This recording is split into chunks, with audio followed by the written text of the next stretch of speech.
자바의 컴파일 결과물인 예를 들어서 a.class 바이트 코드라고 하는데 이것의 특징에 대해서 잠깐 살펴봅시다. 아주 재밌는 특징을 가지고 있는데요. 우리 아까 예를 들었던 윈도우즈 컴퓨터 상에서 우리가 a.java라는 소스 코드를 이용해서 우리가 a.class라는 바이트 코드를 만들어냈습니다. 그러면 여기서 이제 프로그램이 자바 프로그램이죠. 자바 프로그램이 잘 돌아갑니다. 그러면 우리가 이것을 그 옆에 있는 리눅스 운영체제가 돌아가는 또는 요즘 많이 쓰는 macOS 매킨토시죠. 돌아가는 그런 다른 컴퓨터들이 있다고 합시다. 그러면 우리가 여기서 이 바이트 코드를 그대로 카피를 떠서 USB 같은 데 넣어서 복사를 해서 리눅스에다가도 올려놓고 그 다음에 매킨토시에도 복사를 했다고 합시다. 그러면 이 복사된 이 결과물을 가지고서 실제로 리눅스와 이 macOS에서 실행이 가능할까요? 아까 C 언어 같은 경우에는 소스 코드도 고치는 포팅 과정도 있어야 되고 컴파일도 완전히 새롭게 해야 되는 과정이 있었는데요. 자바 언어에서는 어떨까요? 자, 자바 언어에서는 여러분들 눈치채셨겠지만 실행이 잘 됩니다.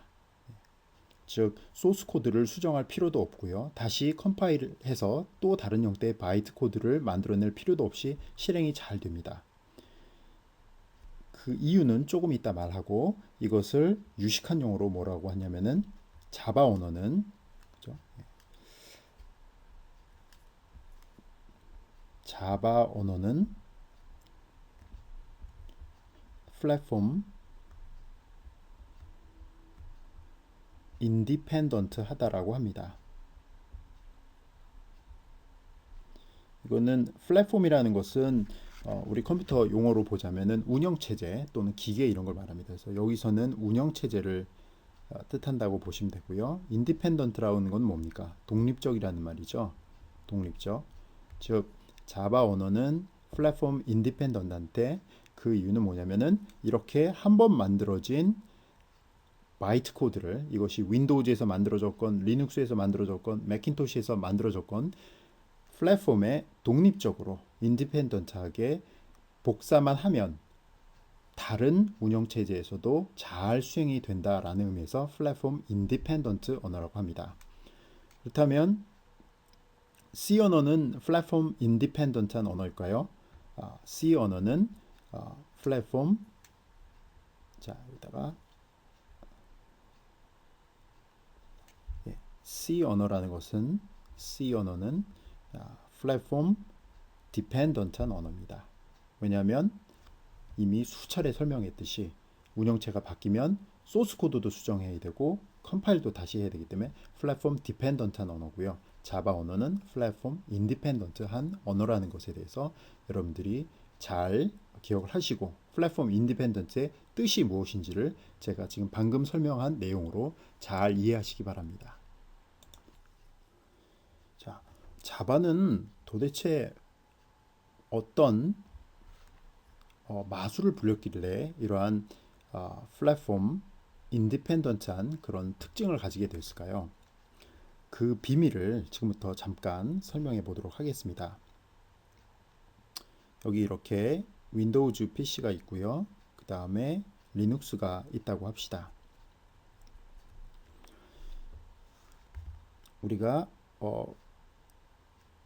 a.class라는 파일을 하나 컴파일을 해서 만들고요. 그 다음에 요거를 갖다가 그대로 복사를 해가지고 리눅스에도 이렇게 옮겼다고 합시다.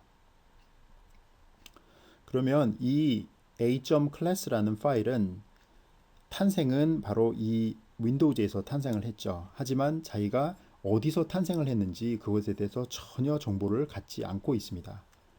그래서 이게 리눅스에다가 복사만 돼도 그냥 실행이 가능한데요. 이것을 가능하게 하려면 어떤 일을 해줘야 되냐면 이게 공짜로 되지는 않습니다. 네. 이것이 아주 쉽게 공짜로 됐다면은 이미 C 언어에서도 이미 다 지원을 했겠죠. 하지만 이것은 공짜로 되는 게 아니라 엄청난 일이 필요하는데요. 그 방법이 뭐였냐면은 바로 이런 겁니다.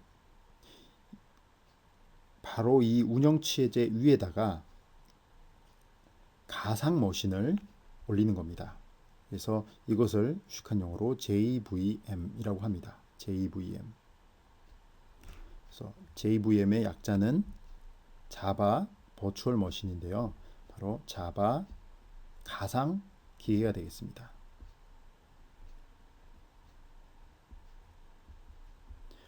자, 눈치 빠른 학생들은 이미 이해를 했을 겁니다. 즉, 이 가상 머신이라는 것은 뭐냐면은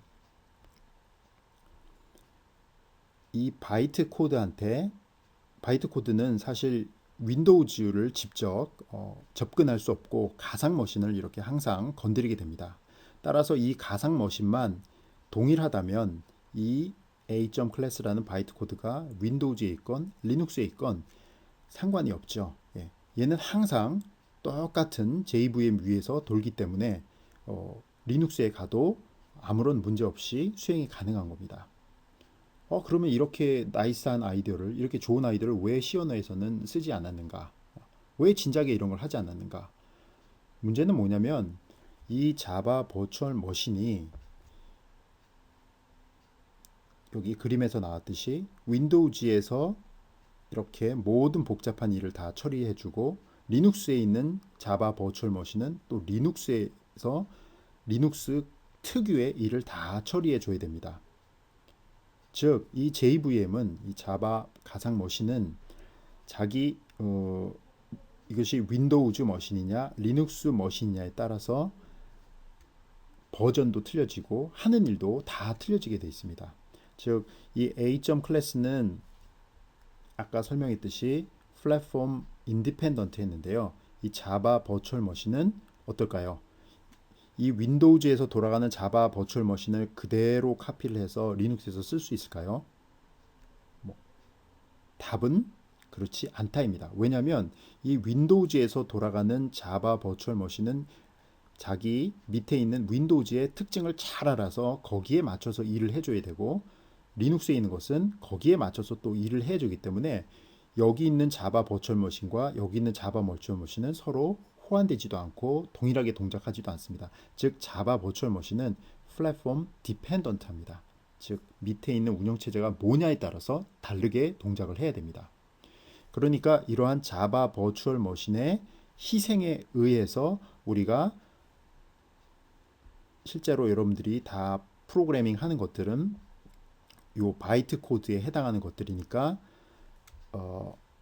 윈도우즈에서 짠 거건 리눅스에서 짠 거건 호환해서 사용할 수 있게 됩니다. 즉 세상살이도 마찬가지예요. 누군가 희생을 하기 때문에 내가 편하게 사는 것처럼 이렇게 자바 버추얼 머신이 희생을 해줬기 때문에 우리가 쉽게 프로그램을 짤 수가 있는 겁니다. 그래서 여러분들이 이제 앞으로 자바 프로그램 할 때는 먼저 이런 자바 가상 머신을 설치해야 되는데 설치할 때 굉장히 주의해야 돼요. 이 JVM이 윈도우즈용 JVM이 있고요. 리눅스용 JVM이 있고요. 리눅스용이 그 다음에 또 맥OS용 또 JVM이 따로 있고 이렇게 각각의 플랫폼마다 다르기 때문에 여러분들이 설치할 때 물론 설치는 다운로드는 무료예요. 공짜인데 자기 자신이 어디서 이 JVM을 돌릴 거냐에 따라서 그거에 맞게끔 다운로드를 받아야 됩니다. 그래서 여기에서는 여러분들이 제일 중요하게 배운 것이 JVM의 개념에 대해서 배웠습니다. 자, 이러한 자바의 플랫폼 인디펜던스는 뭘 가능하게 하냐면은 이런 걸 가능하게 합니다. write once, 그죠? 예. 코딩은 한 번만 하는 겁니다. 코딩은 한 번만.